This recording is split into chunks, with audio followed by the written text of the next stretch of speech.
Glad to see you back. We are finally at chapter 15 and well, we should start reading now, otherwise I will spend too much time talking around and beating about the bush, or what the kind of saying goes. I don't know. Chapter 15, Dr. Seward's diary, continued. For a while sheer anger mastered me.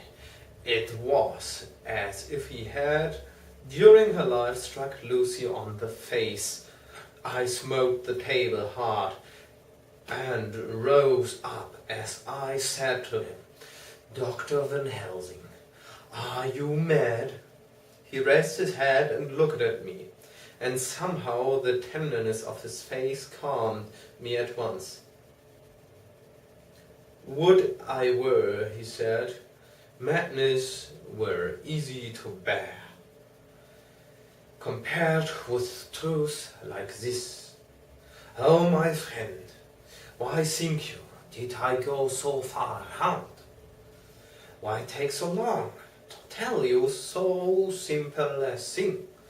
Was it because I hate you and have hated you all my life? Was it because I wished to give you pain? Was it that I wanted, and now so late, revenge for that time when you saved my life and from a fearful death? Ah, no. Forgive me, said I. He went on, my friend, it was because I wished to be gentle in the breaking to you, for I know that you have loved that so sweet lady. But even yet, I do not expect you to believe. It is so hard to accept at once any abstract truth that we may doubt such to be possible when we have always believed the no of it. It is more hard still to accept so sad a concrete truth, and of such a one as Miss Lucy. Tonight I go to prove it. Dare you come with me? This staggered me. A man does not like to prove such a truth. Byron accepted from the category jealousy, and prove the very truth he must abhor. That's the quote there. He saw my hesitation and spoke. The logic is simple, no madman's logic this time, jumping from tussock to tussock in a misty fog. If it be not true, then proof will be relief.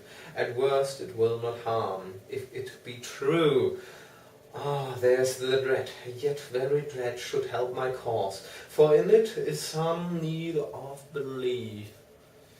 Come, I tell you what I propose. First, that we go off now and see the child in the hospital. Dr. Vincent of the North Hospital, where the papers say the child is friend of mine, and I think of yours since you were in class at Amsterdam. He will let two scientists see his case. If he will not let two friends, we shall tell him nothing, but only that we wish to learn, and then he took a key from his pocket and held it up.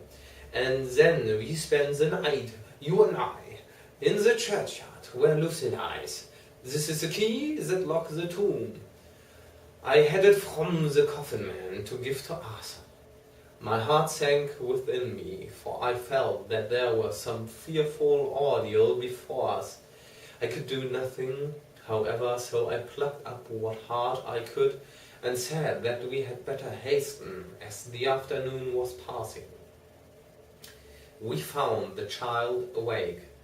It had had a sleep and taken some food, and altogether was going on well. Dr. Vincent took the bandage from its throat and showed us the punctures. There was no mistaking the similarity to those which had been on Lucy's throat. They were smaller and the edges looked fresher, that was all.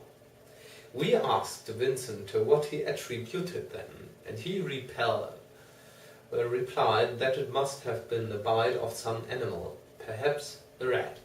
But, for his own part, he was inclined to think that it was one of the bats which are so numerous on the northern heights of London. Out of so many harmless ones, he said, there may be some wild specimen from the south of a more malignant species. Some sailor may have brought one home and it managed to escape, or even from the zoological gardens a young one may have got loose, or one be bred there from a vampire. These things do occur, you know. Only 10 days ago a wolf got out and was, I believe, traced up in this direction. For a week after, the children were playing nothing but Red Riding Hood on the heath, and in every alley in the place until this bloofer lady scare came along, since when it has been quite a gala time with them. Even this poor little mite, when he woke up today, asked the nurse if he might go away. When she asked him why he wanted to go, he said he wanted to play with the bloofer lady. I hope, said Van Helsing, that when you are sending the child home, you will caution its parents to keep strict watch over it. These fancies to stray are most dangerous, and if the child were to remain out another night, it would probably be fatal. But in any case, I suppose you will not let it away for some days. Certainly not. Not for a week at least, long after the wound is not healed. Our visit to the hospital took more time than we had reckoned on, and the sun had dipped before we came out. When Van Helsing saw how dark it was, he said, There's no hurry. It is more late than I thought. Come, let us seek somewhere that we may eat, and then we shall go on our way. We dined at Jack Straw's castle, along with a little crowd of bicyclists and others who were genially noisy. About 10 o'clock we started from the inn. It was then very dark, and the scattered lamps made the darkness greater when we were once outside the individual radius. The professor had evidently noted the road we were to go, for he went on unhesitatingly. But as for me, I was quite mixed up in loyalty. As we went further, we met fewer and fewer people, till at last we were somewhat surprised when we met even the peril of horse police going their usual suburban round. At last we reached the wall of the churchyard, which we climbed over. With some little difficulty, for it was very dark and the whole place seemed so strange to us. We found the West End room, and the professor took the key, opened the cricket door, and standing back politely, but quite unconsciously, motioned me to precede him. There was a delicious irony in the offer, in the courtliness of giving preference on such a ghastly occasion. My companion followed me quickly and cautiously, drew the door to, after carefully ascertaining that the lock was a falling and not a spring one. In the latter case we should have been in a bad plight. Then he fumbled in his bag and, taking out a matchbox and a piece of candle, proceeded to make a light. The tomb in the daytime, and when wreathed with fresh flowers, had looked grim and gruesome enough. But now, some days afterwards, when the flowers hung lank and dead, their whites turning to rust and their greens to browns, when the spider and the beetle had resumed their accustomed dominance, when time discolored stone and dust-encrusted mortar and rusty, dank iron and tarnished brass and clouded silver plating gave back the feeble glimmer of a candle, The effect was more miserable and sordid than could have been imagined. It conveyed irresistibly the idea that life, animal life, was not the only thing which could pass away. Van Helsing went about his work systematically, holding his candle so that he could read the coffin plates, and so holding it that the sperm dropped in white patches which congealed as they touched the metal. He made assurance of Lucy's coffin. Another search in his bag, and he took a turnscrew. "What are you going to do?" I asked. "To open the coffin. You shall yet be convinced."